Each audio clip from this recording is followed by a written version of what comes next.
Isso dentro da constelação, tanto da hierarquia como o equilíbrio de troca, né? Então, dentro da hierarquia, a gente vai descobrir que meus pais são os grandes, meus avós são os grandes e eu sou a pequena, né? E muitas vezes a gente troca essa hierarquia.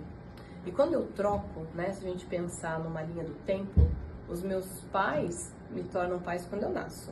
Antes disso, eles são outras pessoas e eu não existo. Sim. Então, se eu troco de lugar com os meus pais, eu vou para um ponto onde eu não existo. Sim.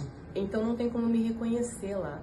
É claro que eu não vou me entender, porque eu estou num lugar que não é meu.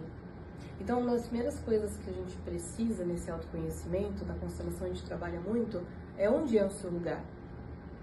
Por mais que você julgue que ele é pequeno, que não é lá que você gostaria de estar, mas peraí, onde é o seu lugar? Porque é ali que você existe. No lugar do outro, você não existe, porque não é você. Sim. Então, a gente começa de um primeiro ponto aí. E no equilíbrio de troca, a gente começa a entender das nossas loucuras, por assim dizer, da nossa inconsciência, de criações que a gente nem percebe. Como, por exemplo, vamos supor que o Carlos, ele foi uma criança que recebeu muito amor dos pais. Ele era uma criança que a mãe levava na escola, era uma criança que tudo que ele podia imaginar de uma infância feliz ele teve. Mas o Carlos é muito amigo do Pedro. E aí o Pedro, a família dele era um pouco disfuncional. Talvez tinha muita briga, às vezes faltava alguma coisa. Só que o Carlos e o Pedro são muito amigos.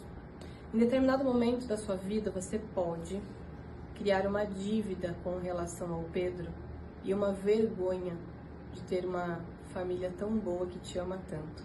Porque como que eu posso ter e ele não? Como que eu posso estar feliz se o Pedro não tá tão legal? Só que isso é tão grande que algumas pessoas elas têm medo de ser prósperas, algumas pessoas têm medo de ser saudáveis, algumas pessoas têm medo de ser felizes no seu relacionamento, porque afinal minha mãe não foi, afinal meu pai não foi.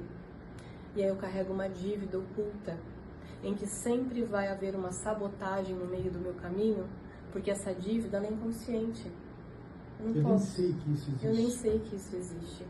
E aí, de repente, eu tô indo muito bem, as coisas estão se abrindo, os caminhos estão se abrindo, e vem uma doença e vai tudo água abaixo.